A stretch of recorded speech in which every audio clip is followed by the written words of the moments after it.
for anyone that hasn't like really seen the project or the pictures, we have B here tonight from the project. We have Siren, and we have Xochi, and they're gonna all have time to speak as well. That's why they wanted to come tonight. So we'll get to that, and I think I'll just start. All right, so good evening. Thanks for being here tonight. To start out, I would like to introduce you once again to Siren, who is also known artistically as Sci-Fi. Siren is an experimental hip-hop performer and producer, and they were interviewed not too long ago for They Them Project. And tonight they have a spoken word piece to share for all of you. Yeah, I'm excited. So I'm going to do a couple things. One, the spoken word piece that I actually wrote some time ago. I think I was in like 10th grade, maybe. So it was around the time that I was like first starting to come out, and around the time that I like first started using like they them pronouns. And it was fueled out of really just being frustrated at being unable to like appreciate and understand my own beauty, and also being frustrated at the fact that like I had lots of friends that I thought were very beautiful and they didn't understand that, and that was super frustrating because I was just like, I just want you to understand that you're pretty. And yeah, I named it Too Simple to Explain Simply because it just made the most sense to me. When angels crawl from out of the embers of woodwork and rotted flesh, will you finally see that it takes extremities to get martyrs to make their revelations? When the eyes look down from stars and moonlit galaxies, will you see that you are much more than a grain of sand? You are not mutts of zirconium shaped and extorted to become cheap exhibits of something that others dream of. You're like an explosion, built on observingly simple things that build with agitation and grit, and with the push of dirt through the air surrounding your silly little lungs, you create the most beautiful destruction that eyes have yet to see and skin has yet to feel, because with all of your potential for carnage and mayhem, grace somehow struck you with the skill of becoming deadlocked onto leaving the traces of your roots into the skin of someone you never knew needed them. So when it comes down to it, I guess what I'm trying to say in the most basic of terms and colloquialisms, you're not worthless. I care that your heart beats and you are anything but ordinary. Thank you.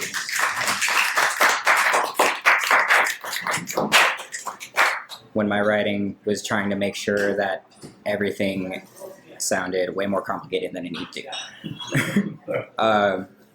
This next one is actually something I'm going to turn into a song eventually. So I'm just going to kind of do the a cappella bars thing. It's titled 35, and I reference this in the song as well, but statistically speaking, trans women of color are either expected to get murdered or commit suicide by the age of 35. That's the life expectancy.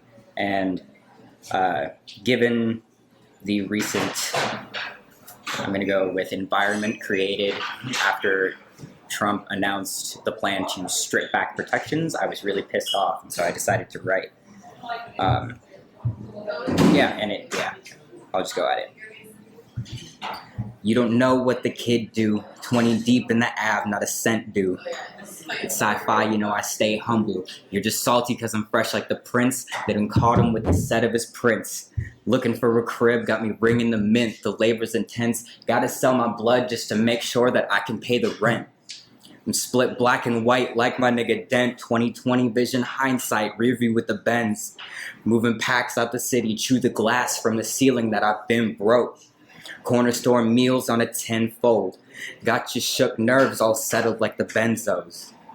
I ain't the girl you fuck with. I'll never bow down to the men in this function. Y'all, the reason 35 is a digit I can't miss. And when I reach the day, I'll hit the stage in a casket. I wish I understood why you niggas keep asking, are you a bitch or not? Does it really fucking matter? I'm not seen as a person, which is really whatever, because I'm clearly a fucking angel with a fro like the sun. I'm always getting started because I'm never fucking done with audacity and ignorance and mythos of power. I just deal with it by turning all my music up louder. Do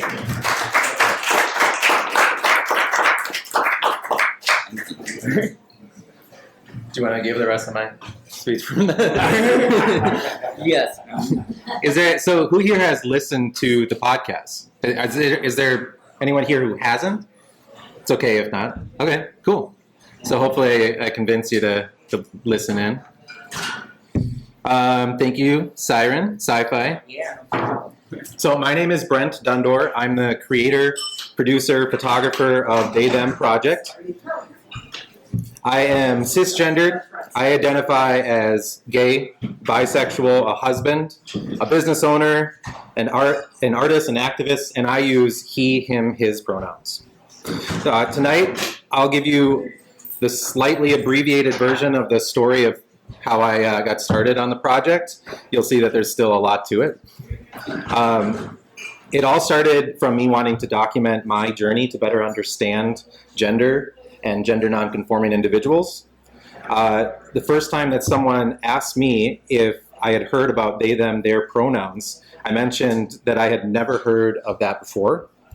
And I explained how I understood how somebody could be identified as a gender at birth that was different from what they felt on the inside, but those options were obviously only male or female. And I said, people wanting to use those pronouns, they, them, their, were probably just looking for attention. And I said, people who just, you can't just make up new pronouns and expect the whole world to change for you.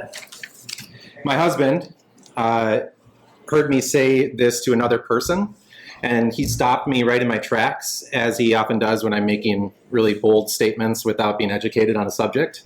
And he said, you grow up upset by the fact that people didn't take the time to acknowledge your sexuality. You still talk about how it hurts you today. So how can you tell somebody else that they are or aren't what they say they feel they are? And he was right, as he usually is. And I realized I needed to change that about myself.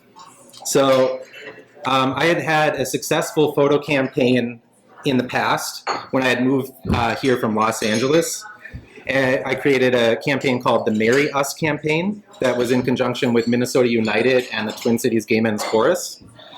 I showed up at all sorts of events and I photographed people so that they could put the portrait that I would take onto Facebook or any other social media. And then they could use that picture to start a conversation about how equal marriage rights would affect them or someone that they loved. Minnesota was the very first state to vote down a hateful marriage amendment to the state constitution, and I'm proud with whatever little bit I had to do with that. So one day I was shooting for a fine art series that I do, and the subject that I was working with asked me if I could use they, them pronouns, and I explained that I would, but I asked them if I could ask them some questions about their gender, because I was trying to better understand that subject. They said it was fine, and we ended up stopping the shoot, and we had a great conversation that I'm very thankful for today. We finished the shoot, and afterwards there was this image that caught my eye that spoke to me in the conversation that we had had. It just felt like it was all there in that image. And that was what was the spark of this project.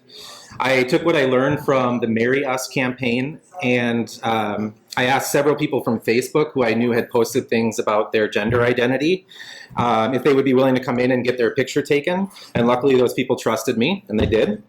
The first person came into my studio to be photographed, and right away I asked if I could ask those same questions that I had asked the person from the Fine Art Project. And that person said that they would. And it didn't take long for me to realize that those questions that I was asking that person who came in for the project were the same questions that everybody was probably wanting to ask other people to better understand gender identity for themselves. So spur of a moment, I threw a camera on a tripod and I started recording the conversation. And the next person that came in, I did the exact same thing. So all of that led to these interviews when originally the project was just going to be a photo project. So I did video interviews with the project for a little less than a year, but started to realize that I wasn't giving the audience or the people that were listening or watching these videos everything that I was gaining from the interviews, because ultimately I had to edit down what was 20 to 60 minutes of a conversation down to like 2 minutes, and sometimes 5 or 15 seconds for things like Instagram. And I needed a solution to that problem, and that led to the podcast, the actual interviews that now, when you go to the website, you can listen to. So the last thing that I will highlight about the project as this intro tonight is another change that happened with the visual part about a year ago, which is kind of what brings us all here today, or what pulls it all together. It's the pictures behind me here. There was one individual that came in for the project, the They Them project, was Seth. And I wanted to take pictures of Seth on my away from the project, so I ended up doing all kinds of portraits, and one of them was this picture. And once again, there was this spark where I was just like, that has something to it. It's more engaging. Originally, I was taking people's pictures just on a stool, and it was a nice quality portrait, but I thought that this is a lot more engaging, so I re-invited everyone from the project who I had interviewed to come back and get their picture taken, and that's what led to this gallery. So today, my goal with the project is to work with individuals who are artists or leaders, and otherwise from marginalized groups within the Trans Plus community, giving them a space to be seen and heard, and to allow everyone who listens to the interviews to be able to be educated about gender diversity and these amazing people. All right, so that's the info I have about the project and the story of how it all got started for the last 2 years. Does anyone have questions specifically about the project that I can answer before we go forward? Yeah, collectively, how many individuals have you worked with there? I think 2 more than whatever's up here. I just put an interview up on the website today. Actually, yeah, that's just 1 more person. So I think it's up to 32 or 33 people. The person before the last post, Sam, when they were being interviewed, I was actually at St. Cloud Pride, and there were people seeing this gallery and walking around, and afterwards I asked, well, Sam actually was invited from another friend to be interviewed for the project, and there were people there that said, would you mind if we sit and listen to the interview? And after that interview, I actually ended up asking them questions about what they experienced by listening to that and seeing Sam being questioned and everything. So if you go to Sam's interview, you can also listen to those interviews, which is pretty cool. So why haven't people listened to the podcast yet? I'm always curious about this, and whatever answer is okay. I didn't know it was a thing. Okay. So how did you hear about tonight? It popped up on my Facebook. Okay. Yeah. Never heard of it. Okay. And how did you hear about tonight? On the Facebook event page showed up. Okay.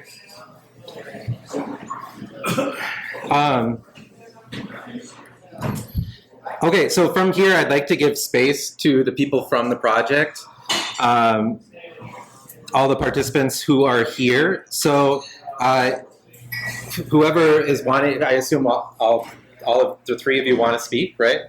Yeah. If you could introduce yourself and give your pronouns, and I think it'd be cool if you share something, even if it's just really small, about the project or something you've heard about someone that listened to your interview, so that the people here who haven't listened to interviews would know why that might be a good thing to listen to. But otherwise, you have the floor and you can talk about anything that you want. All right? Actually, so I'm going to start with who I'm going to call my co-host tonight, Xochitl de la Luna. And Xochitl, you basically were the face of the project. We have Xochitl Right next to Yeah. Siren and me. Yeah, I knew you would be here. And I've worked with Xochitl through other events and other shoots. And I'm really excited for you to be helping me tonight. Thank you for all you've done for the project. Say, Yeah, sure.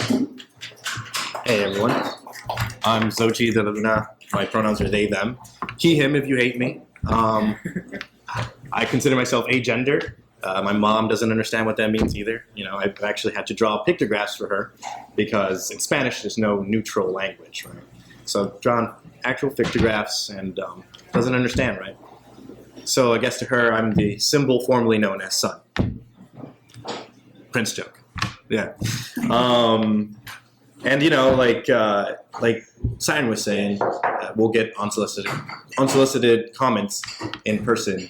Like at the grocery store, I was checking out some cans of soup. And this guy's like, "Hey," and then I turn around and he's like, "Oh, you know, you shouldn't be dressing like that. I thought you was a female." And I was like, "That's okay. I'm not. You're not part of my demographic, you know." But in the end, like, gender doesn't really have to do with sexuality. That's something that I really want people to understand. You can be gay, lesbian, straight, whatever, and still be non-binary or trans.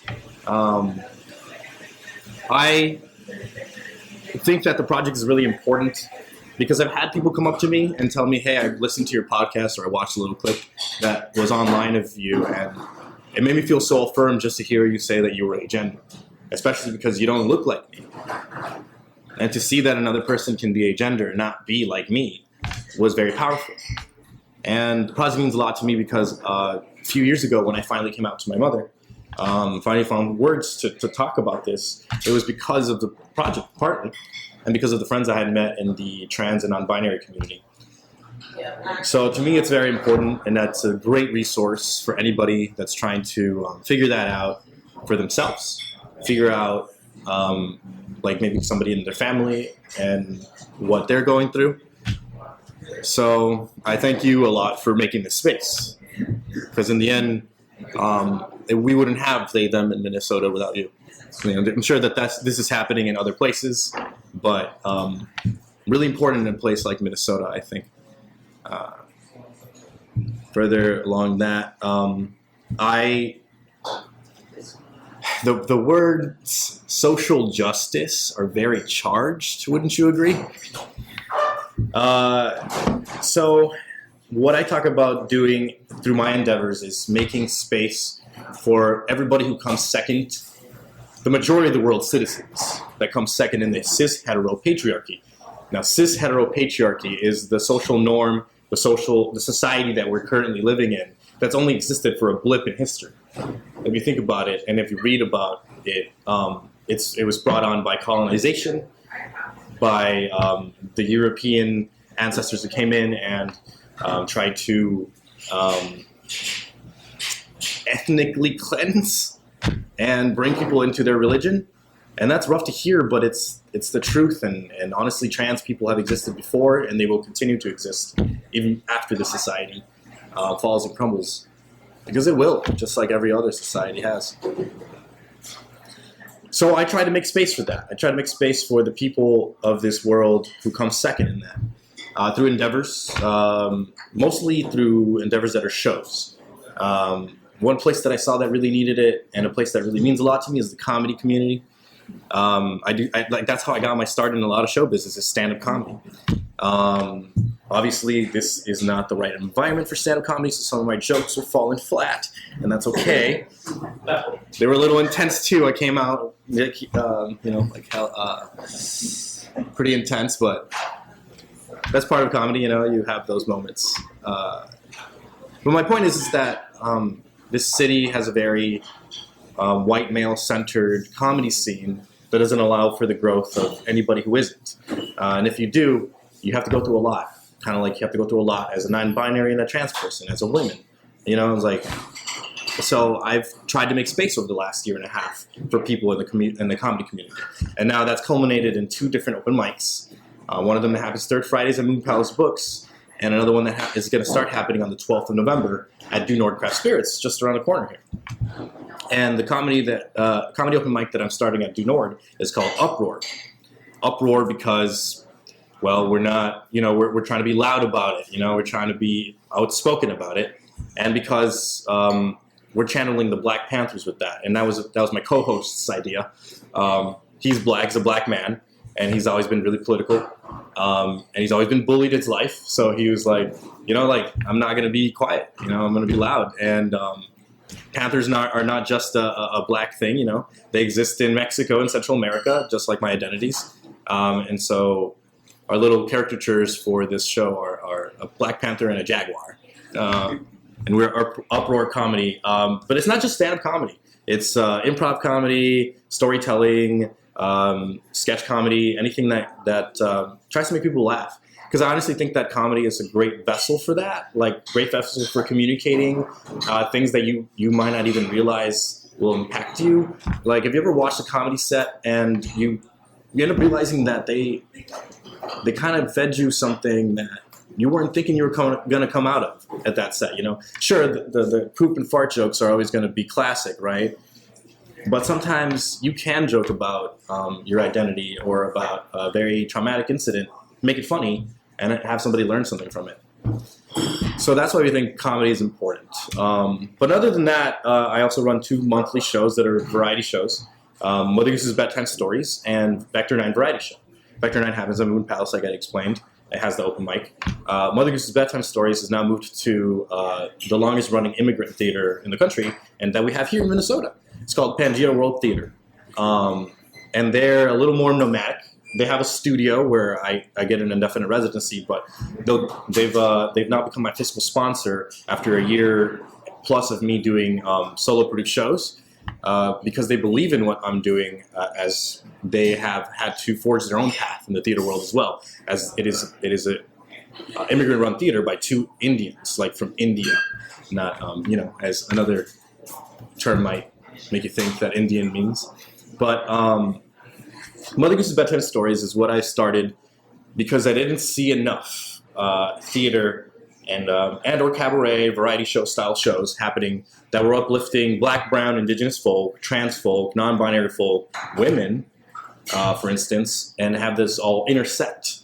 And it happened monthly, and it happened in different places. It started at Seward Cafe in the courtyard. Beautiful setting. Might want to do more shows there in the summer. And then it moved to Cafe Southside, which was owned by Roxanne, up until the landlord decided to hike their rent because they were homophobe. So they had to close down.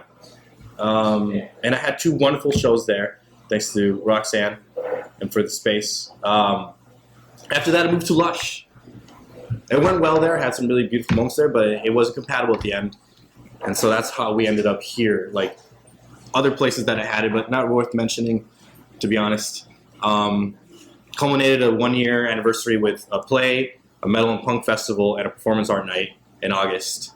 And this next year, I'm going to put on the origin stories of Mother Goose, who is an interdimensional time-traveling witch.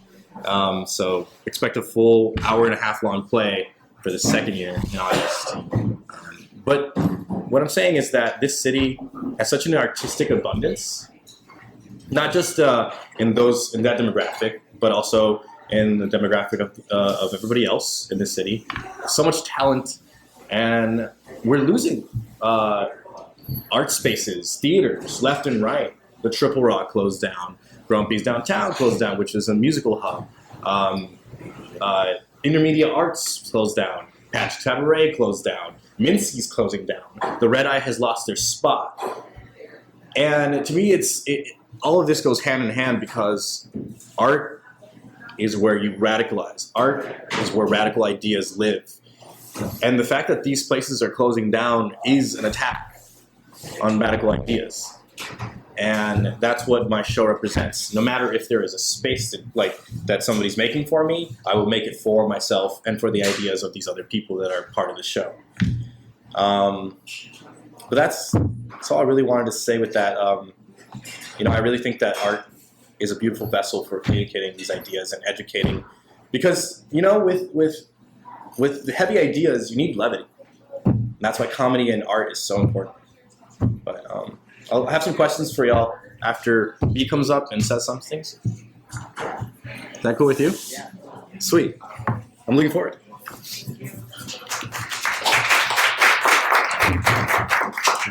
Hello, everyone. My name is Cole, aka B, which is my stage name. yeah, I don't feel like I have as much to say as Sochi, but I do have something to say, I guess.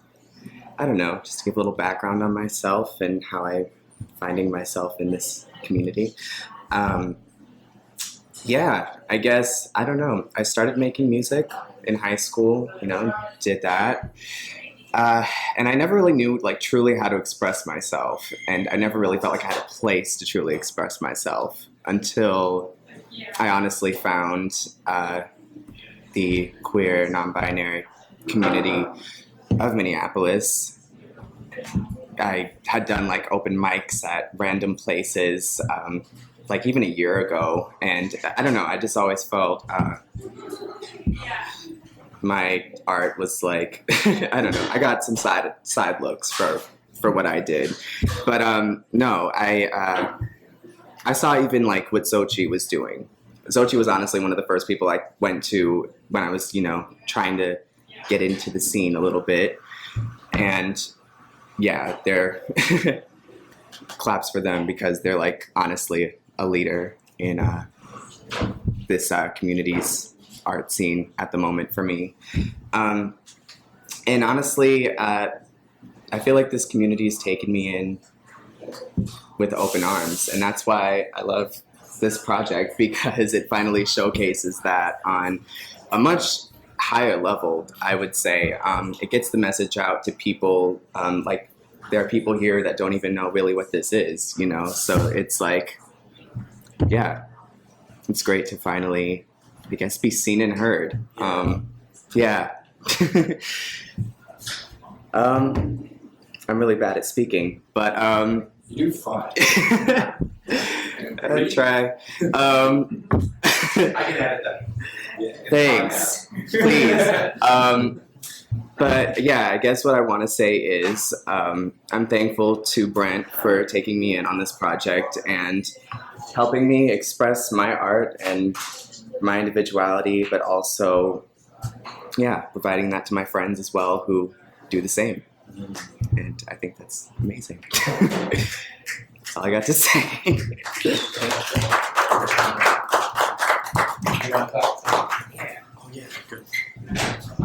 I'm back. I'm Siren. I use she and they pronouns.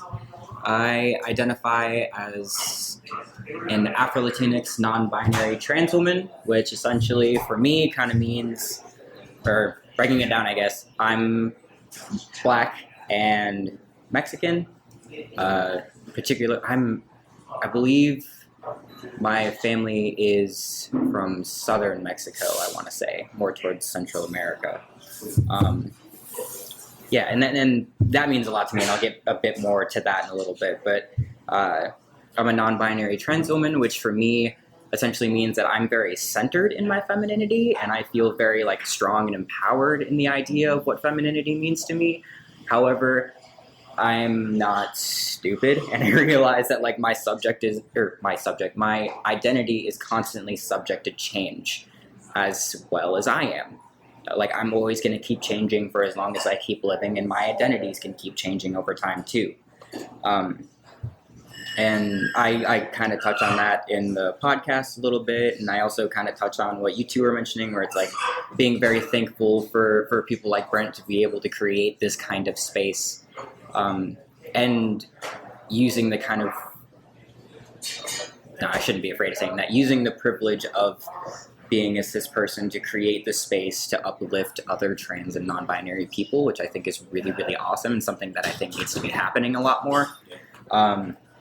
Yeah, so kind of what I wanted to talk about is how important of a role music played in the development of my identities. A lot of people kind of have their niche things where they're like, in a conversation, I can always think of a thing related to this thing to bring up, and I'm the girl that always has like lyrics and things to think of when people bring things up to me, and that had to do a lot with like the evolution of kind of becoming who I am now and who I'm continuing to become. Just because around the time that even I came out as queer, I was really like angry and like really confused about the world and confused about myself, and so that reflected a lot not only in my style but in the music I was listening to as well. I came out as queer in like 8th grade, and I was listening to lots of like Slipknot and just like lots of really heavy music, so a lot of like Slipknot and like The Devil Wears Prada and like Motionless in White, and lots of very heavy like white boys screaming about hating life. A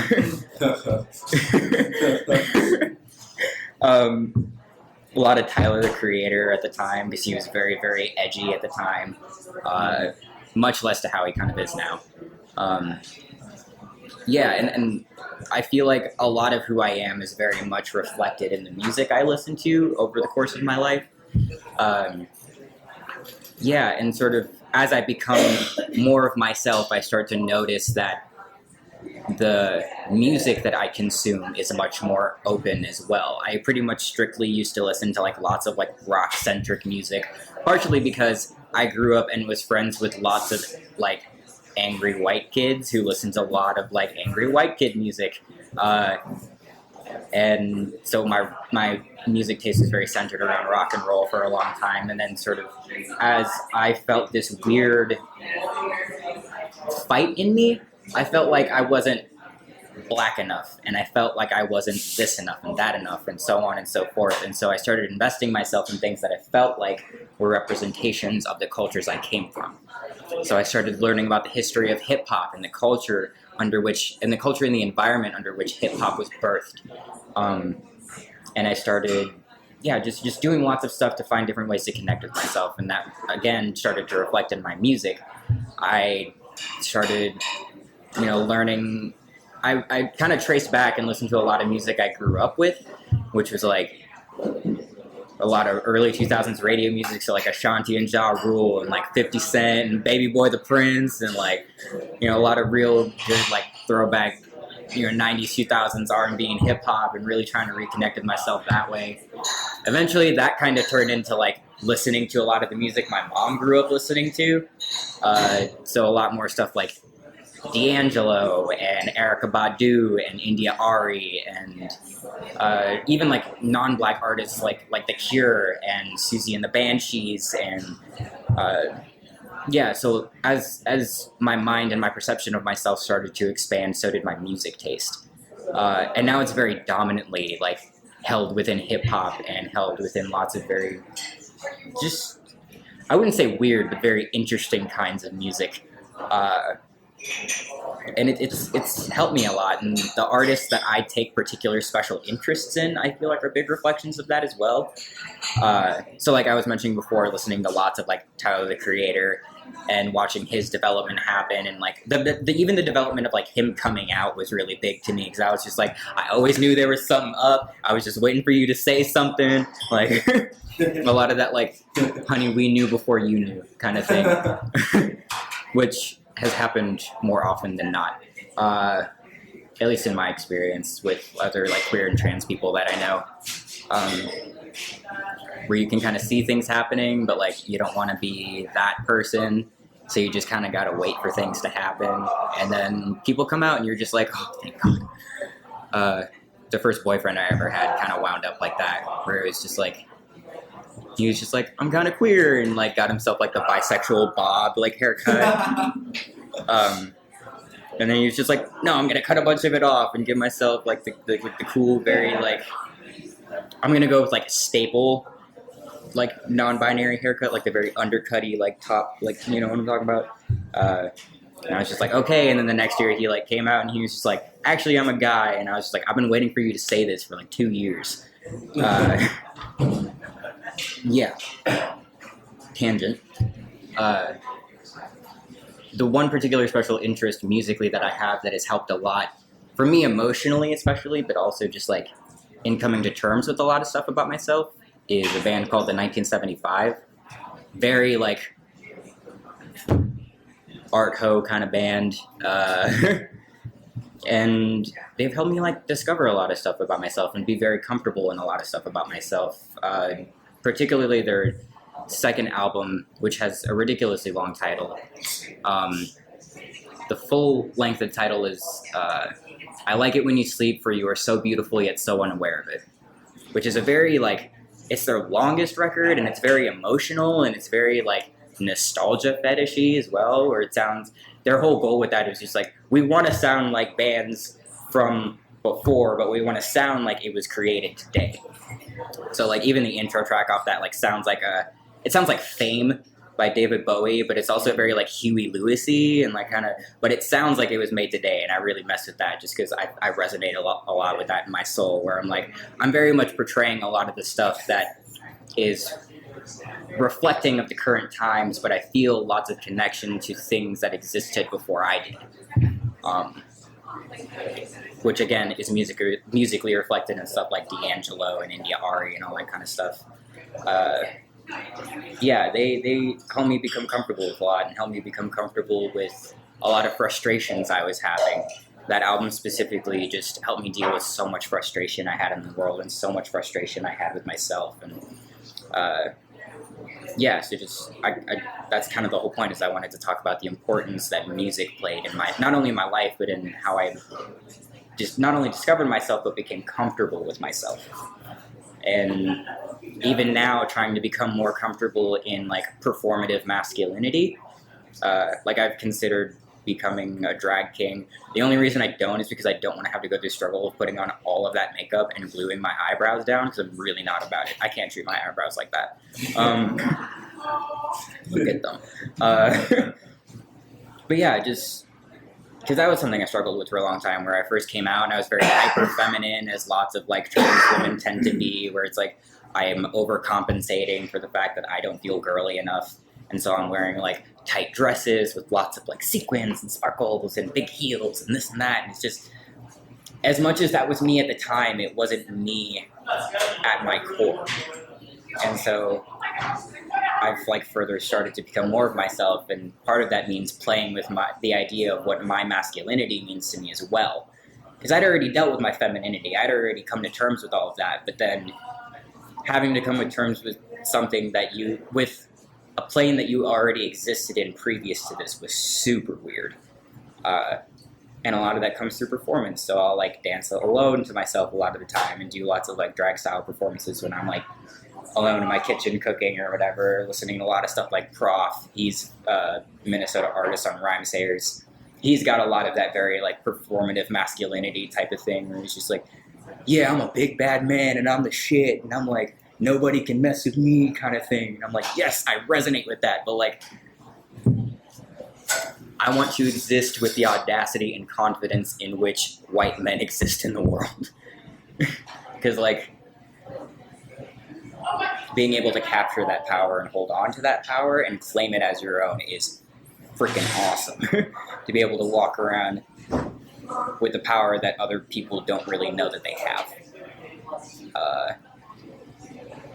And it makes me feel really good about myself. I like being able to play with that kind of stuff. And I kind of mentioned in that little blurb too, where I am very much about trying to show people that there's not one type of way to be a certain kind of person.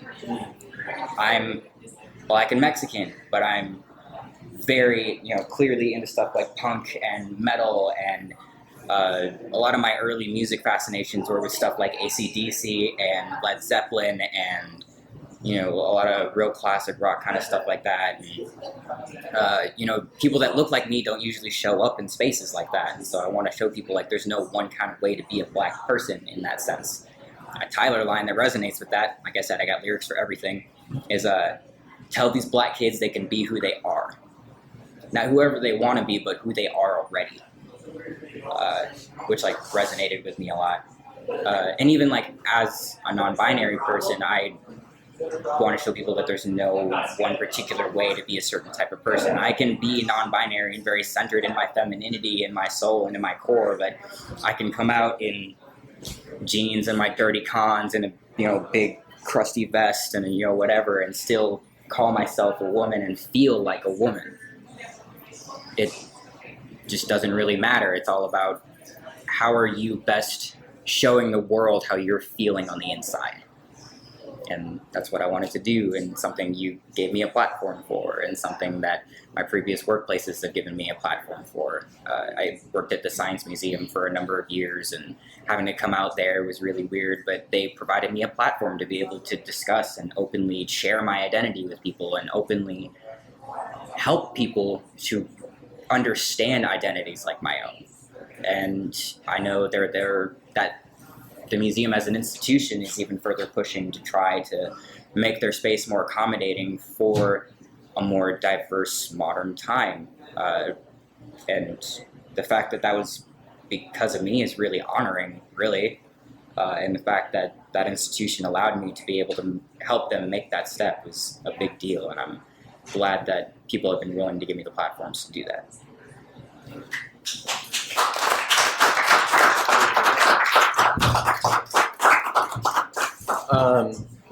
Thank you all. Thank you, Siren. Siren's actually going to be in the season premiere of Mother Goose's Bedtime Stories. Turned 21 February. It's going to be Siren's 21st, yeah, and my 28th birthday. And that show is called The Mirror Palace and the Venus Sky Part 2 because it happened this last February. And it's an intergalactic talk show. And I have a co-host named Mr. Grimm because I'm Mother Goose, played by the big gay Mexican, Hector Chavarria. Maybe you've heard of him. But basically it's, cabaret style. We either interview people before or after their performance.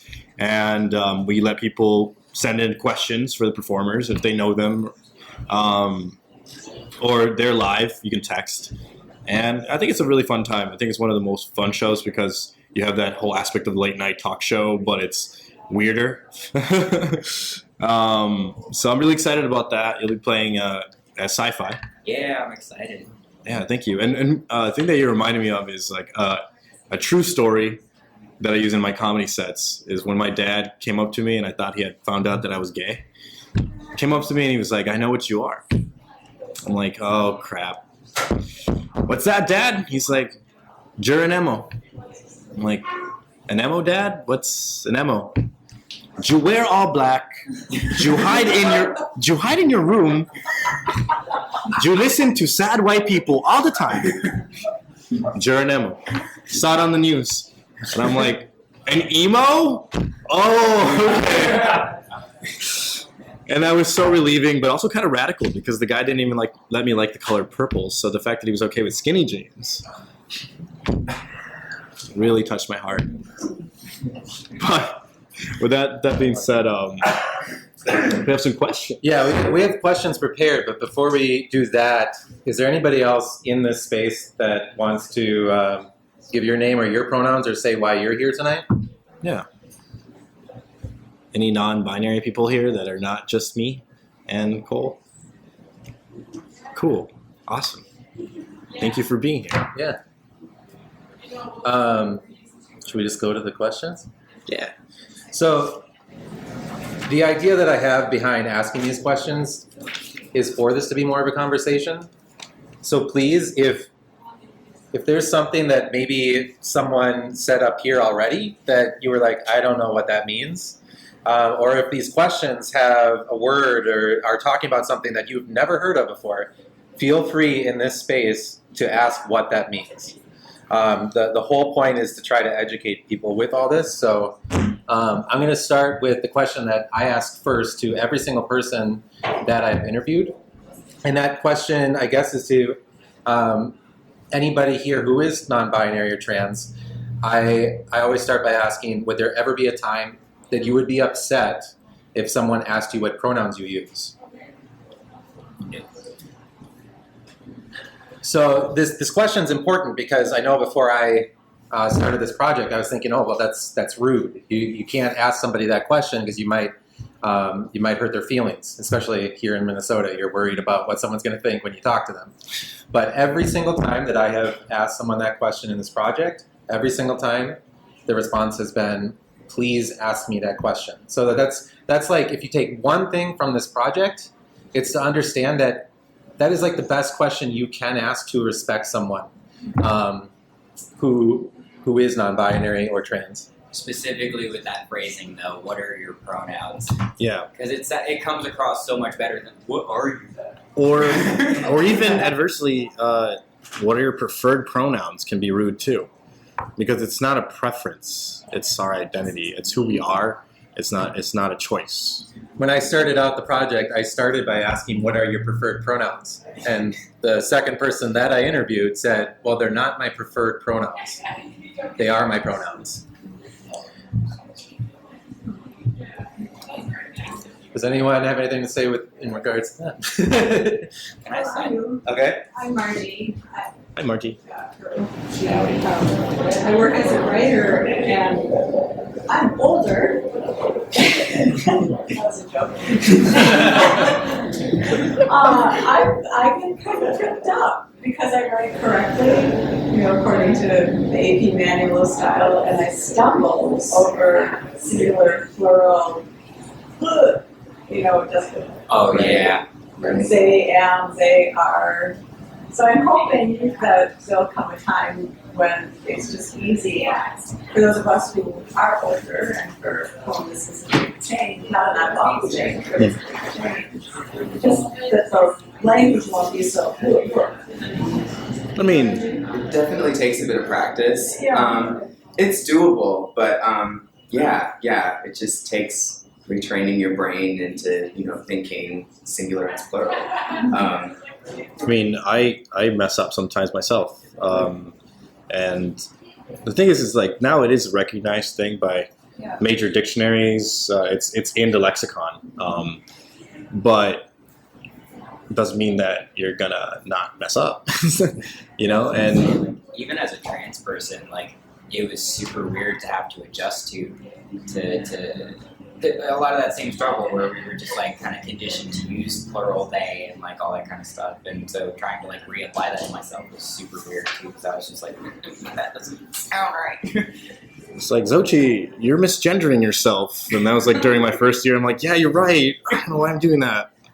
Just habits die slow. But a thing you can do is ask all your people in your life who would be okay with being called they, not as like their identity, but as like it can mean a general person or a general group of things, right? It's a neutral, in a sense. That's what I see it as, right? So I think could be is that you could ask people like, are you okay with being called they? And just refer to people as they, because in the end, there are a lot of things that just are better off like no one having preconceptions about people as a woman or a man. And that's what's helped a lot of my bandmates, for instance. I'm in a few different bands, and they're not non-binary or trans, and that's what they've been doing is referring to each other as they, them. And after a while, one of them was like, you know what? I really like it, like when I'm talking to someone and I'm not revealing somebody's gender identity. Like it just makes it for an even playing field. If anybody has any comments based on that, I'm welcome to hear it. Just to touch on what Margie said, I think it was the early part of this year that the AP came out and added to the style book. So I think I sent that to you. Yeah. Mm-hmm. This is my uncle, so he sent me some. I'm glad you said that, but at the same time, like I don't want to make anybody feel shamed for not knowing that, right? Because language moves fast. Language moves fast. 10 years from now, there's probably going to be even more in the lexicon that we're all adjusting to, even us, right? And that's the thing is about education and about moving forward is everybody feeling respected is really important to me. I know it like at first, like my first year, like kind of you were talking about when you first came out, it's really hard not to be angry and angsty, and like want to fight everybody. Like, no, I am they, them, damn it. Like respect me. But at the same time, we got to think about like, not everybody's continuously having the time to educate themselves on that, right?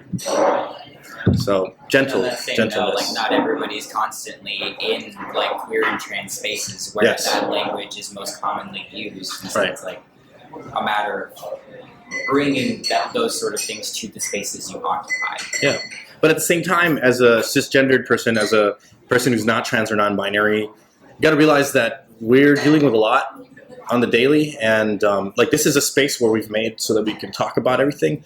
But like, you know, in passing, like if you're at Target and you're in the same aisle as somebody and like you find out that they're trans, like it's kind of an odd place to start asking them questions about them being trans, right? Like it's just, you know, praxis. Minnesota, that wouldn't probably happen anyway. You'd be surprised. Can I sidetrack real quick? The Jean-Luc's cheekbones in that portrait are incredible. They really are. You have a question? I do, you know, I'm really thrilled by the name that can you give me an example of how that seems to be? I'm thinking for a period of time of every group yourself and they them. So I'm not connecting. Can I tackle this one? It's not connecting. It doesn't compute. We're sitting here going, how can one person be two people? You know, I can so see it in terms of a group. So using singular they to refer to a particular. So like for instance, supplementing they, them, or theirs in place of binary pronouns. So instead of saying like he's over at the coffee shop, we'd say like they're over at the coffee, like they are over. But see, that doesn't compute, especially the English majors who all for They all have of us. actually been used singularly by people as far back as William Shakespeare, actually, as a singular pronoun. I always avoided it because I was an English major and it did not compute. And it just also, we never heard of this before. Yeah, and kind of like so she was We touching lived on 60 years of our lives in one world, and all of a sudden we're in a different world. And we're like, we just can't get our minds around it, or at least I can't. Yeah, and sort of like what Sochi was saying, it's just sort of like a practice and development thing, and it takes a lot of like unlearning particular things that we've been taught over time as well. Because like, kind of like we were touching on, it was really hard for us to make the transition to like using that kind of language too, especially having like, because I came out while I was in school, so I was learning a lot of that same stuff about like how to use they plurally and how to like do all that kind of stuff. And so it took a lot of like retraining myself and having to be like, you know, it takes a lot of messing up, to be really honest. Yeah. Like, as with anything else that you are new to, it takes a lot of like slipping up and having to catch yourself. But why make the effort? I mean, I'm just going to start at square one for people like me, because we just don't get any of this at all. And so we have provided a space where you can actually ask a question. Yeah. Because I've been actually like basically yelled at over email for accidentally calling someone the wrong thing that I had no idea of any of this. And it's very, very hurtful. You know, I've got to give some grace to the older folks. They're like, what on earth is this? Yeah, and I do agree that it's best not to tackle someone over something like that. It's best to, I mean, you know, educate them. And I would say, honestly, yeah, it takes a lot of retraining your brain, but once you do, and honestly get into that mindset of, honestly maybe just calling anybody, regardless of what they identify as they, them, it really makes a world of difference. Because like, even like, okay, if I'm like at work or something, I'm just like this, because I can't do my job, thankfully. You know, a lot of people come up to me and, you know, assume that I identify as she or something of that sort, or, you know, and then like they hear my voice or something, and they'll be like, oh wait, I'm sorry, sir. And it's right. And it's like, and I usually just tell them, you know, I don't identify, and that's that. But yeah. I think it all starts with like having an impactful moment with somebody who is they, them, especially if it's somebody you love. Because at the end of the day, pronouns are a sign of respect. It is an identity that somebody has made it vocal that that's how they are, that's who they are, and to not use their preferred. See, there we go. But to not use the pronouns that somebody has chosen is disrespectful in the end of the day. And it is difficult to make the switch over, but if you respect the person, if you love the person, you'll make an effort, right? Just like there are other things in life that are difficult to grasp. Like why does my cousin love heavy metal music? You know, like I don't get heavy. It's all the screaming and stuff, but they love it. You know, so you shouldn't talk down on heavy metal music. That's just an example, right? Brent, you seem like you wanted to say something. To ask you a question, is it about the word, the language, or would somebody be questioning what someone feels on the inside? It's total cognitive dissonance. Like, the world is not the same, and I don't get, like, is this a choice, or how did this happen, or what? I mean, any probable thing that you could mention is probably something that I don't get yet, because it's just like, I mean, how did you get that way? When did you discover you were that way? Okay, This person kept talking about, well, I might be a different identity next week, and well, so am I, but I never decided that I was going to be a different sex or gender or anything. I mean, I might be a different person now than I was at 20, but I'm still sort of the same person. I understand that I, as a person, Yeah, but you're gonna keep changing what you want to be. I mean, it's No, like, no, no, it doesn't understand. I don't I get was speaking more like generally and sort of spiritually, where like I realized, kind of like what you were speaking to, where like you aren't the same person that you were at 20. I'm sort of speaking to that same like feeling where I realized that like the person I am now on like a spiritual level, maybe not in terms of my identities, but just sort of like how I understand kind of the way I interact with the world. That's going to keep changing as I like realize more things about myself and become more comfortable with myself over time. Well, here is actually, it's a good segue to the question I wanted to ask everybody in general. What is a distinct memory you have about coming to terms with your gender non-conforming identity or identity in general? It can be either in your adulthood or perhaps a memory you recall now as a foreshadowing when you were a child. Sure. Sorry, that just struck a big thing in my head.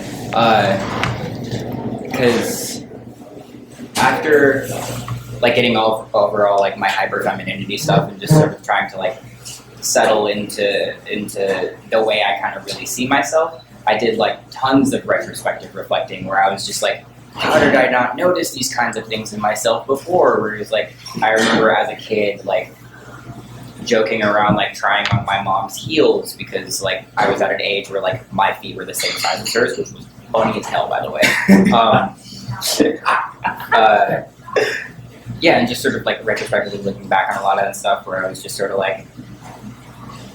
And some of it was very, like, gross and typical in a way where I was just, like, I was very into things heavily associated with things that, like, women are into. I was very into, like, cooking and very into, like, fashion and all that kind of stuff, and things that I was taught were associated with femininity. And so are a lot of men, and they still are. Yeah, no, so exactly. I don't think this is... And then it came down to mostly just, like, an internal struggle where it was, like, the language I had been given to talk about myself just didn't fit the way I felt about myself.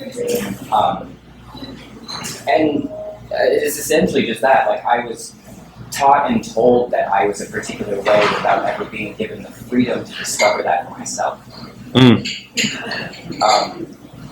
Which kind of sucks with, like, the whole, like, assignment.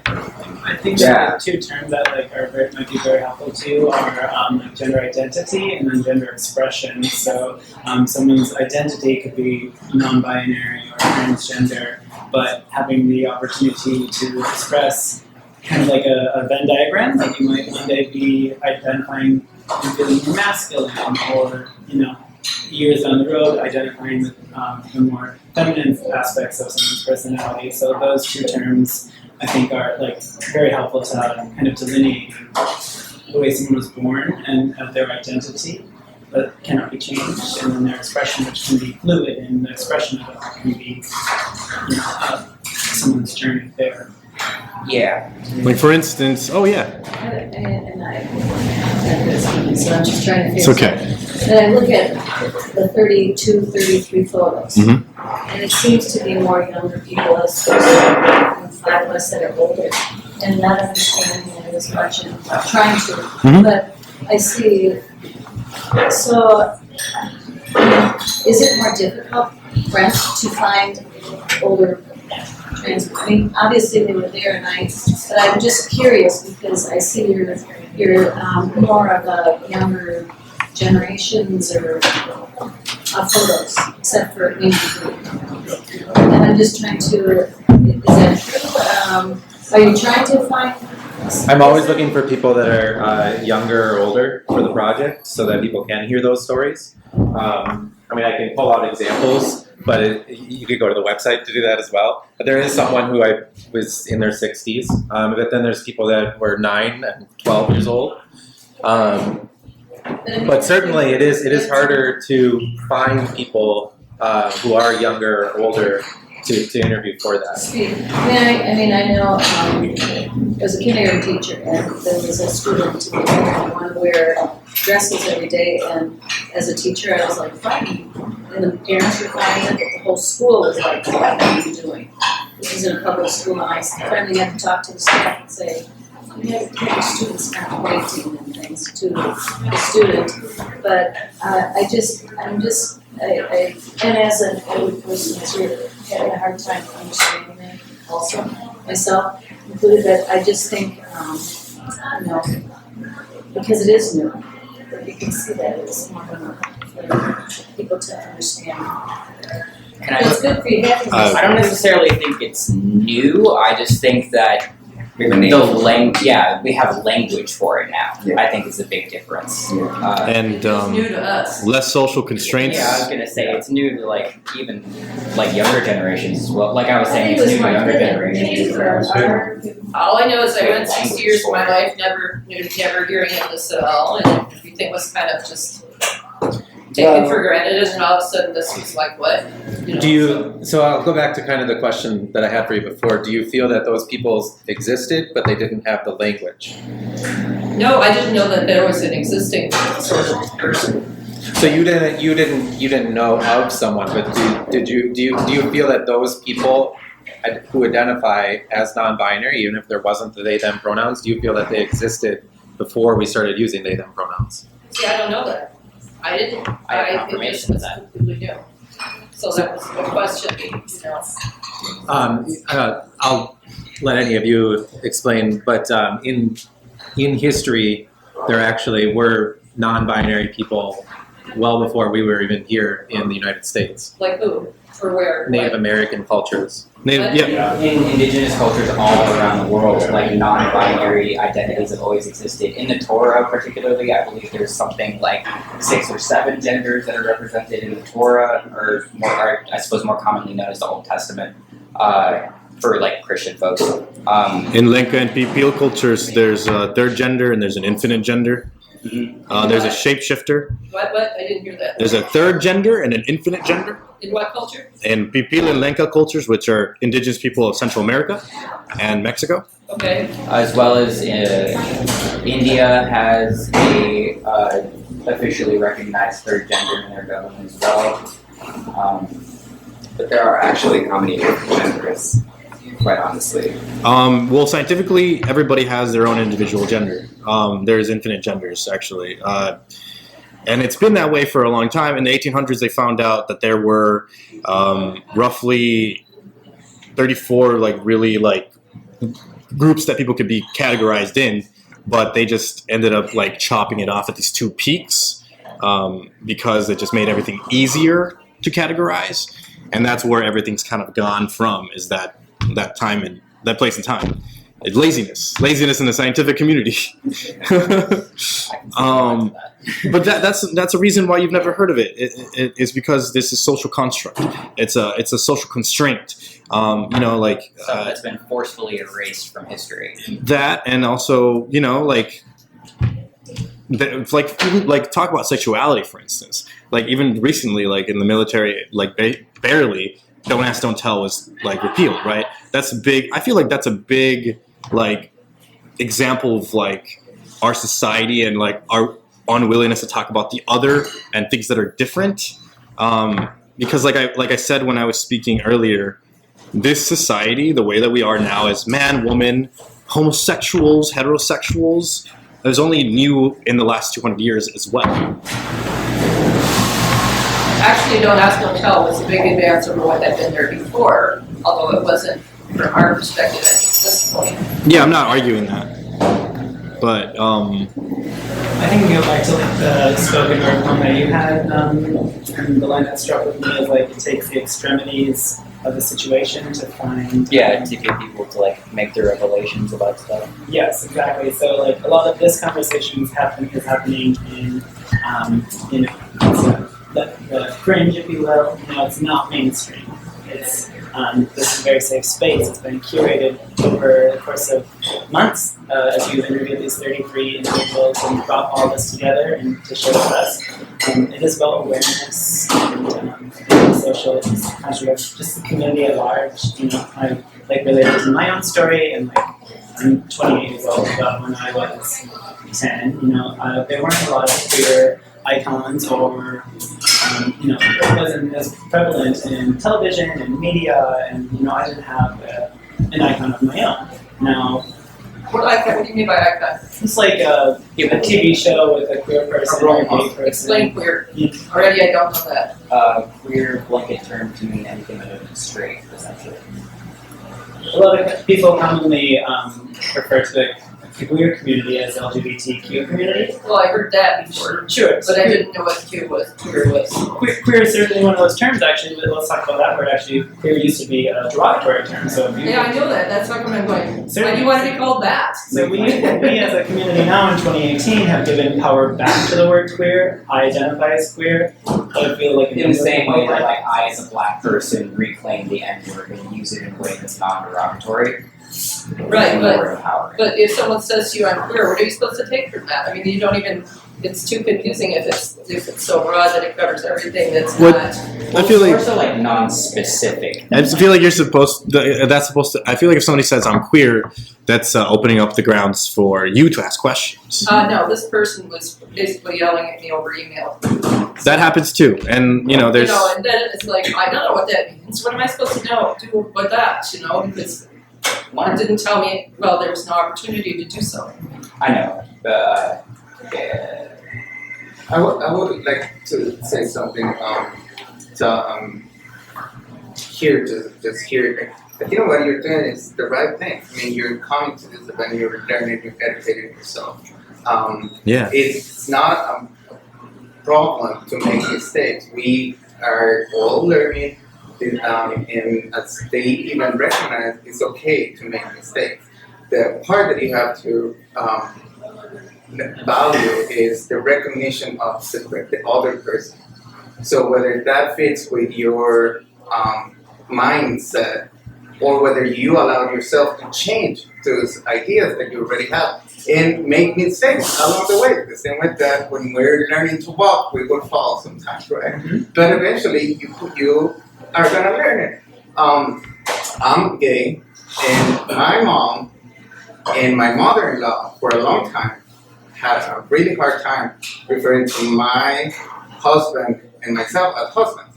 So she would say, we were out, and my daughter and her husband, and my son and her wife, and my son and JP would, because I totally understand. it was hard. It was hard at first to use them, my son and his husband. Right. And especially for my mom in Latin culture, it was really hard. But eventually, they came to terms, and they now are more. I'm not saying they're not making mistakes, and I still notice that. And I notice that because I'm self-aware because they are referring about me, right? But eventually, you try and you make an effort. You make mistakes along the way, but when you make an effort, eventually it would be more natural. It would be more organic. Something I that think is you're doing the right thing by being here and asking those questions. That's the best thing. something that has helped me, because again, I started from a very different place than where I am now, is when I'm asking these people these questions, when they get to talk about when someone does acknowledge their identity, their face lights up, and you can tell how much that means to them. And to me, it means a lot to me to respect somebody in that way. So that was like the ground of where I said, okay, I have to do this, and that's why it's important.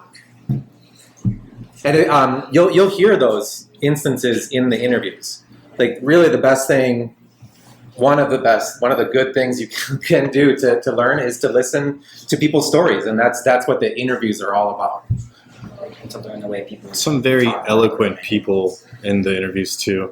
I'm saying that as somebody who's like, I'm comfortable speaking, but there are people who have been interviewed, like, for instance, Roxanne, who's one of the older people in the They Them project. They just have a way of speaking and being clear about who they are and why they are, and I really appreciate them for being part of the project too. See, the thing is, well, personally, I have decided to make my life more difficult by claiming this identity of agender, because growing up, I felt stifled by these ideas of masculinity and femininity that my parents would bring upon me. I never understood them. I never really was okay with them. I was always questioning them. My father was always telling me, "Oh, Xochitl, you're just not man enough." And I was just like, "What the hell is that? Like, what is man enough?" And there might be something to it. At the time I wasn't sure what that was, but I was like, maybe there's something to it. Who knows? Even before I was identified as queer, even before I realized that, it was like, there's something to it. And I think that's what a lot of us really stick to, with the fact that we're non-binary and agender, is that how we've been limited in life. So many people are limited in life by only having these two categories. We want to live in a world where there are no preconceived assumptions of people, that you take the moment to learn about people. You take the moment to ask them questions about how they see the world. Just because someone's wearing all camo, you're not gonna assume, you shouldn't assume, is what I'm saying, that they are a certain type of person. Because you might talk to them and surprise yourself. They might like Britney Spears and drinking martinis just as much as anyone else. I was gonna say, there's a lot of how am I gonna put this? There's a lot of goth kids I knew, very I suppose kind of just how I'm dressed right now. Goth might be a thing that might not cross generations. All that kind of stuff. But a lot of the goth kids I knew were equally as down to do exactly that. They were equally as down to jam really hard to Britney Spears as they were The Cure. Nah, I mean, yeah, I can agree with that as well. And it's really just honestly, yeah. We're in this gray area, and I think this generation this younger generation is finally unafraid to ask the question. That's why it's probably harder to find older participants to do something like this. We're finally asking the question, is this what I want to identify as? Do I only, want to shop in this section, or why can't I wear a skirt? And if that is how I'm feeling, there must be a word for it. And that's what the non-binary community was for me, at least, just not only how I present myself, but now, at first it was that, but how I feel internally, as I don't totally feel what the stereotypical masculine man is, but I also don't feel I am 100% female in that sense, or that I really want to change or alter myself in that way. I guess to become a trans woman or trans, and it's just not my preference. But for me, it's just being able to show my feminine side, but also not having to really waver to any real label on that. That's what they done is for me. Similarly for me, in discovering my identity, I went through a lot of really just turmoil. Just because I kind of what I was speaking to earlier, where I was just kind of put in a box straight away, where it was I was born with a certain type of body and was expected to act a certain type of way and was expected to be a certain kind of way and feel a certain type of way about being taught that I was a man. And after so long of kind of having the same internal conflicts of people tell me I'm a certain type of way, but I don't feel a certain type of way. It's people can tell me I'm a man, but I don't feel like a man. I don't feel attached to my idea of what it means to be a man. I don't feel attached to the ideas of the general public's idea of what it means to be a man. And so it takes a lot of having to come to terms with oneself and having to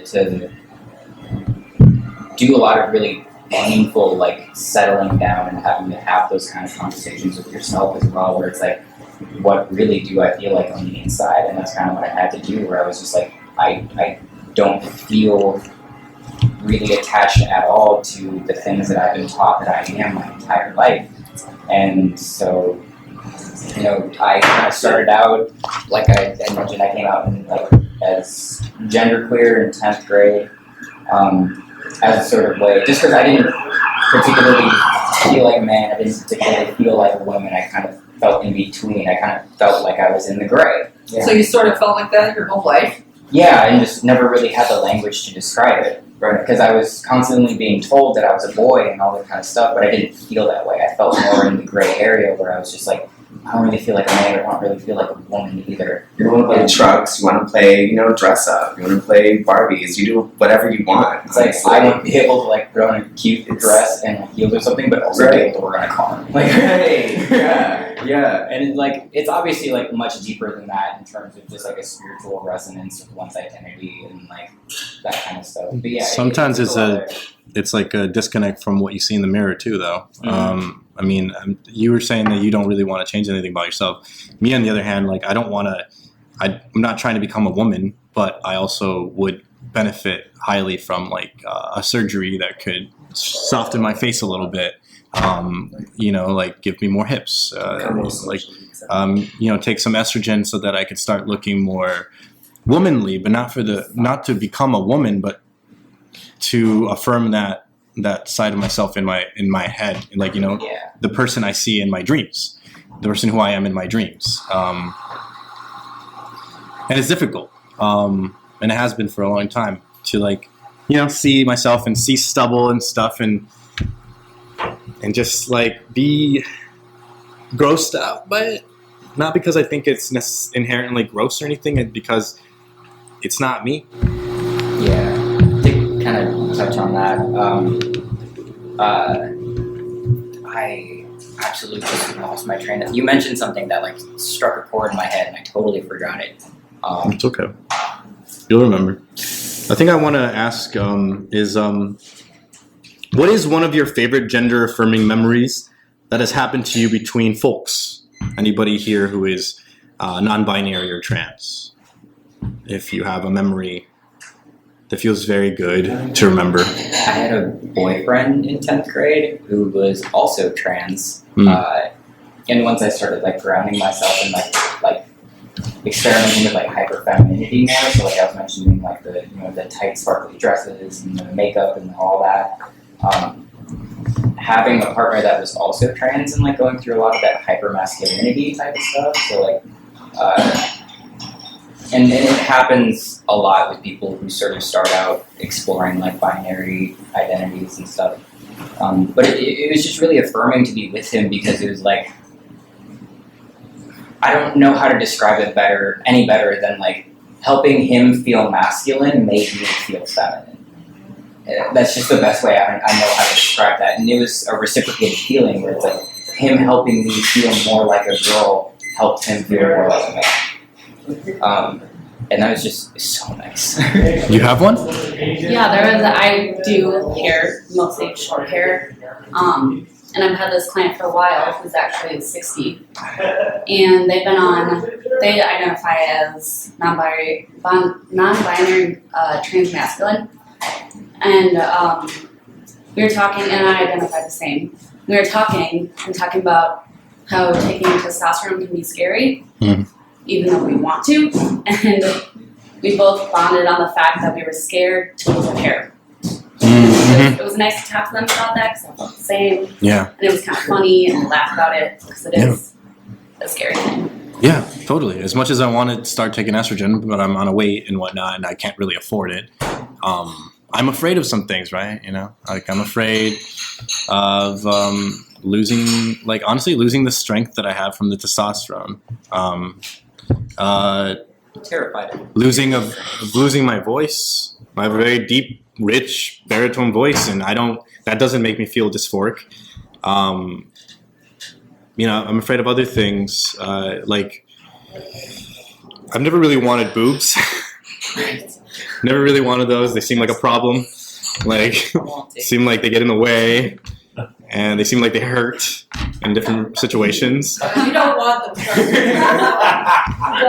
And just like thinking about like, because I've had friends that have like, I've had some friends that have like, their boobs have exploded from taking estrogen, you know, like, and it's a nightmare to me, you know. But I know in the end, all the other changes, like the softening of the face and like the shape of the body changing and becoming softer, like my shoulders like falling down a little more, like that kind of thing would make me feel better. But then there's also those little nightmares, right?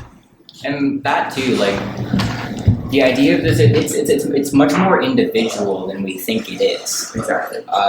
For me, it was just sort of kind of like, oh, that's what I was gonna say. When I always thought about like my life in the future when I was younger and like before I came out, or like shortly before I came out, whenever I would picture my future, I never pictured myself as a man in that future. And that obviously shouted at me that something was up. But yeah, just in thinking about my future self, I never pictured a man as my future self. It just was never something that resonated. So this just sort of was for you. You didn't really choose this. It was just there. It just kind of happened over time, where I was just like, I don't really feel emotionally or spiritually attached to the label I've been given. And so I went around exploring, trying to find the language to best fit how I understood myself. And sort of like I mentioned, that can change over time, where I was genderqueer for a couple years. And that being said, like also like the like that being the truth for everybody is a myth as well. Some people don't come to the conclusions until after the fact. There's certain aspects of their life, like they're in a very religious household, that has stifled that kind of thought throughout their entire life. And once they get out and they start interacting with other people in the world, they might realize that who they are at age 25, age 30, age 40. You know, like I've met people that are non-binary who are 45 and they only recently figured it out. And they're like, it makes sense, but I would have never thought that until recently, until this whole use of the language and meeting other people that are non-binary came to be. Thank you for sharing your moment as well. Yes. Brent, I think Brent has a question. Oh, you have a question too. Yeah, Such a great conversation. we did go over, but they close at 8, so we'll end sooner. I'll be brief. I was at the stand on Lake Street on Sunday, and I was covering it, and I am kind of clothed in objectivity when I'm in my reporter mode. But I was surprised and delighted by how positive the streams of drivers were going by. I would have expected, though dreaded, that there would have been a lot of, fuck you, just like horrible, disparaging things said. Because I hear a lot of horrible, disparaging things said in the world. And I was out there for, most of the hour. And I don't recall hearing anything that wasn't horns honking, thumbs up, way to go, like super affirming. Yeah. Was that surprising? Did other people who were there encounter that same thing? I don't think it was surprising. I think for me, the reason why it wasn't surprising is because it's becoming more and more accepted, at least by the general population, especially in Minneapolis. Yeah. Minneapolis, we gotta realize Minneapolis is a bubble and it's a safe haven for transgender, non-binary, queer, gay, lesbian, so on people. So there's that. That's why one of the reasons why I wasn't surprised. Another reason why I wasn't surprised is because it was a peaceful protest, a peaceful display of political empowerment, and that's because we stayed on the sidewalks. What's the thing that drivers hate the most? People not in the sidewalk. So the fact that we were in the sidewalk and just being happy to be alive, people love seeing people being happy to be alive. So of course they're happy, and like, would I have been surprised if there was a whatever, you freaking homo or something? No, but I was also not surprised when my friends who were in other parts of the Lake Street were like, yeah, it was really beautiful and positive and there's so many happy people driving by.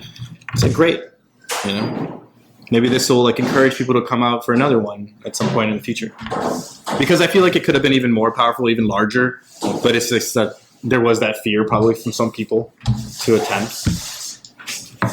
So I think we have really. Fred, can I make a comment? Just Yeah. touch back on Heather's question and something that you actually mentioned. And I think it wasn't really resolved. The question of what you see in the pictures.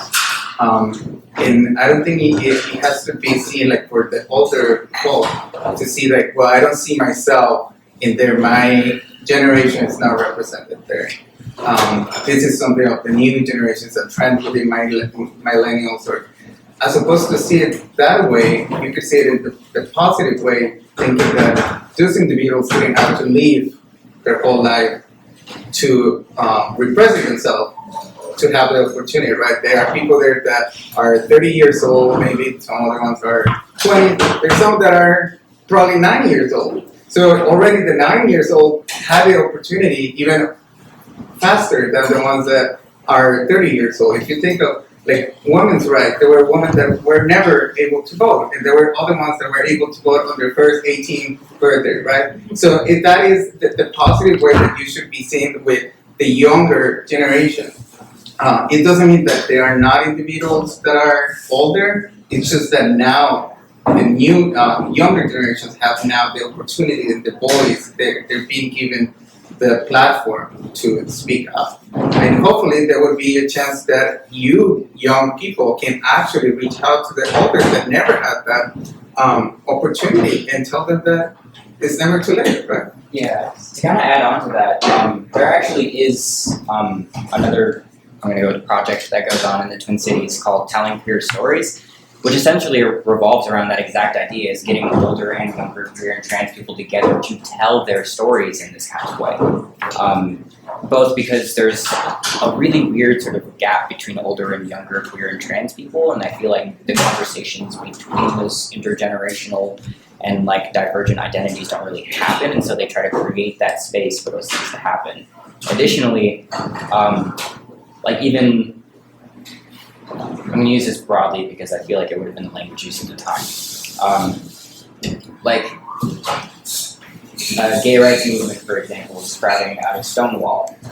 The things that started Stonewall were cops coming to Stonewall and unfairly arresting and unfairly treating not only gay men, drag and all that stuff, but trans women and trans women of color as well. And the first thing that kicked off that movement was riots led by trans women of color in the streets of New York, throwing bricks at police for treating them unfairly. And so these movements of stuff have always been started by trans women of color.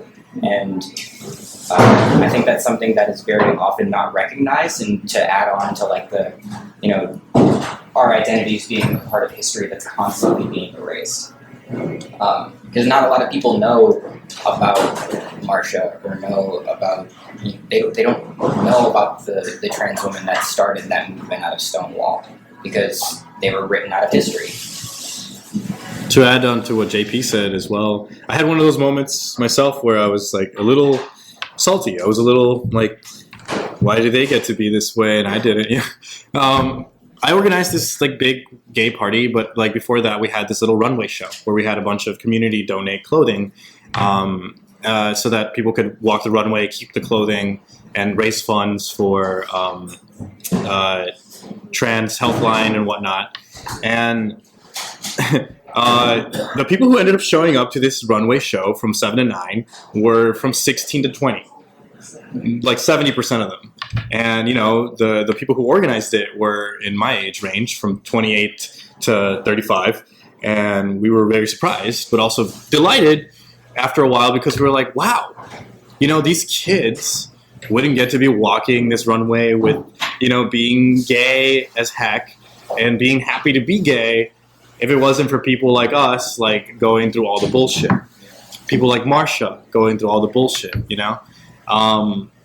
it's going to continue to get more progressive, at least in society, at least in the cities, even with the government trying to executive order trans rights away. The only other question that I really do want to touch on is this idea of privilege. And what this project has taught me about privilege, I had no idea what that word actually meant. and I'm still figuring it out, but I can be brought to tears with what it really has taught me about what privilege represents. So I'm going to just phrase this as a question so everyone else can talk about this. What is privilege, and what does it mean to be an ally? Privilege is all of the things you don't have to experience in your daily life that other people probably have to. Things that you can do freely without ever having to think about. Funny enough, Dr. Phil recently had an episode about privilege, especially white privilege, and there were some things that was like kind of odd to me, but like for the most part, I think Dr. Phil got it right, which is not a thing I say often, and it's a good step forward for like demographics that I would not necessarily be talking to, for instance, you know, but privilege is like.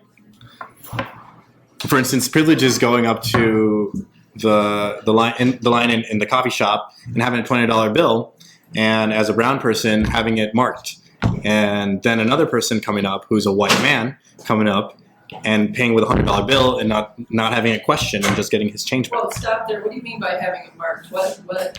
As in tested to see if it's real. Oh, what? They have like I special markers and stuff that they mark like 20s and stuff with to see if they're counterfeit. I had no idea. Yeah, because actual like dollar bills that they make are made out of this sort of like weird cotton type paper. I guess. Yeah, so they mark the 20s to see if they're Okay, now I understand. So that's a way that like you know, privilege exists in colorism, but another way that privilege might exist, like in gender identity, for instance, is like even I have what some might call male privilege, even if I don't want to think about it sometimes. But like, you know, like I'll be at a table with my friend who is also trans, but trans man, and they might not look the part of a man quite yet because they're not on testosterone yet or whatever, or maybe they're wearing a dress or something, and I'm wearing more of this hard femme kind of look. But either way, you know, I have the certain body and the certain face that the waiter is going to think, oh, this person's a guy. So when they bring the bill, even if it's the other person that paid for the bill, they bring the bill and they give me the change. Or when I order drinks, like I'll order something fruity and the other person will order a beer and they'll bring me the beer. And it's like, I got to recognize that I'm being seen as a man. And for that reason, I got to recognize that it's a little safer for me to exist in this world when I look more masculine to the public eye. So that's a way of privilege that I have. I resonate with that a lot. And that's something I've been talking about with a lot of my friends recently too, is like more openly recognizing the fact that I'm more easily read as a man in public, which makes me feel so much safer when I'm it's like me being femme in public, I'm much more vigilant about everything around me than when I look the way I do currently, just because people read me as a man, they're not as quick to want to fuck with me in public, they're not as quick to want to do any of the stuff compared to if I were to go out in my heels and my skirt and all of that. Yeah, you know, there's a guy, I can't remember who he is, or he might be a teacher, or else he does workshops, and he has a board, and he divides the board in two, and he asks the men, what do you do before you go out into the dark to your car or something? What precautions, or you're going home in the dark, what precautions do you take to keep your safety? And the men were like, nothing. But there was nothing on that side. Then he asked the women, I carry my keys between my fingers so I can, and the list was all the way down the right side, and the men were just like, what? You know, they were gobsmacked. So that all being said, when a trans woman goes out into the world, they have even more problems to them, because not only are they dressing up in heels and stuff, and then society still kind of reading them as men, but not just as men, as freaks of nature is what these other people who are like in, like, you know, they're gonna want to cause havoc to these people. Another really uncomfortable thing too about privilege is having to go into a bathroom that you don't want to go into. Did that today. Like, You look at that word, you go in. That's not where you want to be, but that's where you have to go. Otherwise, you might get kicked out of a club. You might get beat up, depending on where you're at, or who you are, or what your skin color is. That specific example, actually, when I was 15, 16, I think, I used to go to school in downtown St. Paul, so I had real quick, easy access to the Skyway there. And I was in like a queer and trans after school group or whatever, and I was heading out, and I was, I didn't quite have all this hair. I had to start growing it out. Yeah. So I was like wearing a wig, and I was wearing this really cute dress, and like these really nice like thigh highs and some boots and stuff. And I went, and I was just like, oh, I just have to like refix my outfit. And I was kind of stuck in the bathroom. So looking the way I did, I went into the women's bathroom. After which, there was only one other woman in the bathroom. After which, she went to the security desk and had security take me out of the bathroom because she thought that there was a man there. And that was devastating. And it's really hard to like keep my voice pitched up when I'm in a really panicked situation like that. So when they respond, they're like, "Who's in the bathroom?" I don't have the emotional strength to keep, kind of talking like this and pitched up and all. So when I say like, I'm trans, I'm in this bathroom, and I sound like this, it comes across a certain type of way. And they kicked me out of the bathroom, and I just seriously sat in the street and cried for like 20 minutes. But there's that political cartoon too, where it's like the picture is the two bathroom doors and a trans person, and like a feminine trans person, and it says "get yelled at" or "get beat up," which is not far from the truth. Like I have been beat up and there's in like the men's room. But it is certain privilege. changing. I mean, the St. Paul schools have just done a lot of additions. Mhm. And they've taken about girl-boy bathrooms out of these schools and they've put it all just Neutral one signs. neutral, well, just Yeah. toilet with the door. Which I think is, I think you see a lot of change. Here, when I was younger, obviously there was nothing like that. You weren't here to hear of that, so it's. Yeah, and Then you go to restaurants and you see change. at the end, it's there's all things to get back to like privilege, right? So that would be an example of cisgendered privilege, is being able to use the bathroom that you associate with without any sort of big problem, without getting yelled at, without getting beat up. Can I throw something on that real quick? Cis-passing privilege is also a huge thing in trans communities as well. It's a lot more of a thing for trans men, from what I've seen, but like women, trans women or women, because they are women, who have been taking estrogen for a long time, can have cis-passing privilege too. And even then, there's still like a... Cis means non-trans. Yes. So your identity aligning with what you were assigned at birth. Yes. Yeah, it's not a slur. It's not a slur. It's just a way for us Cisgender.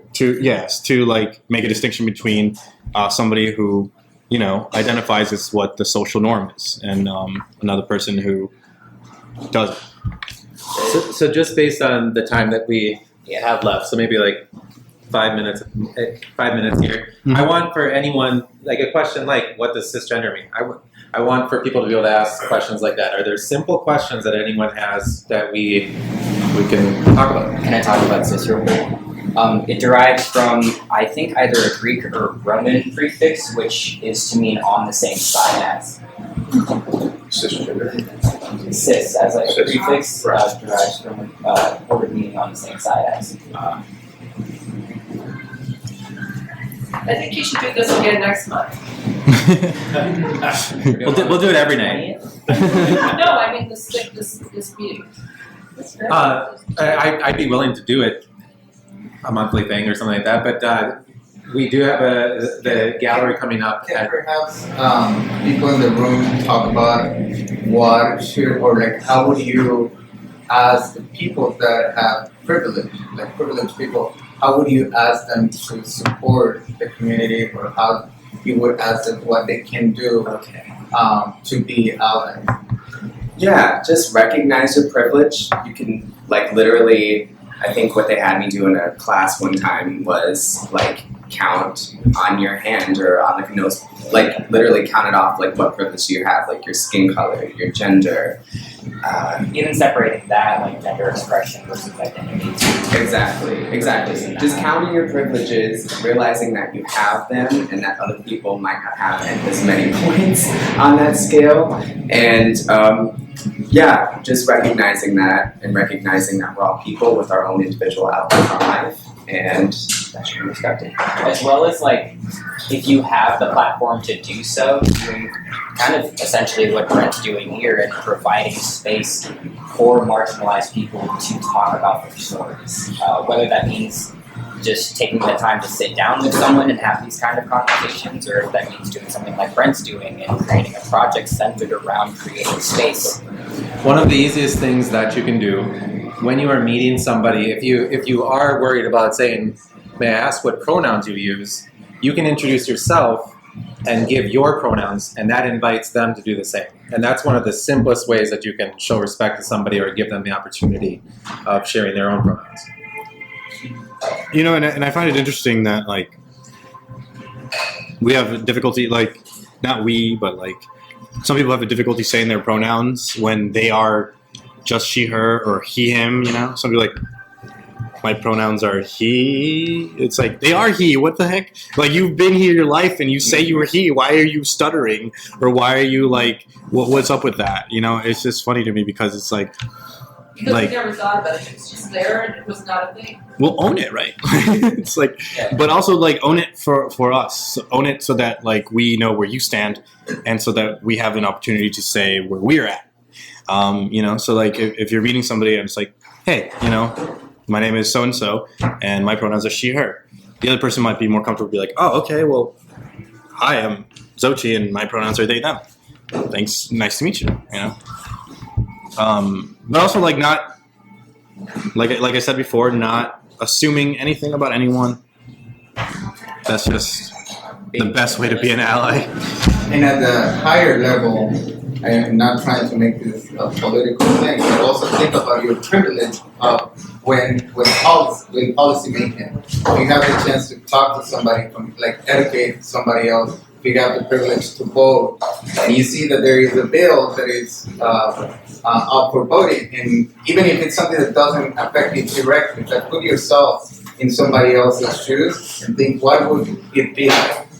And then make a decision on your educated decision, not only based on your own belief, but also what these other individuals might be experiencing, like the bathroom situation. It's not a matter of just what bathroom you want to use, but how does that affect others?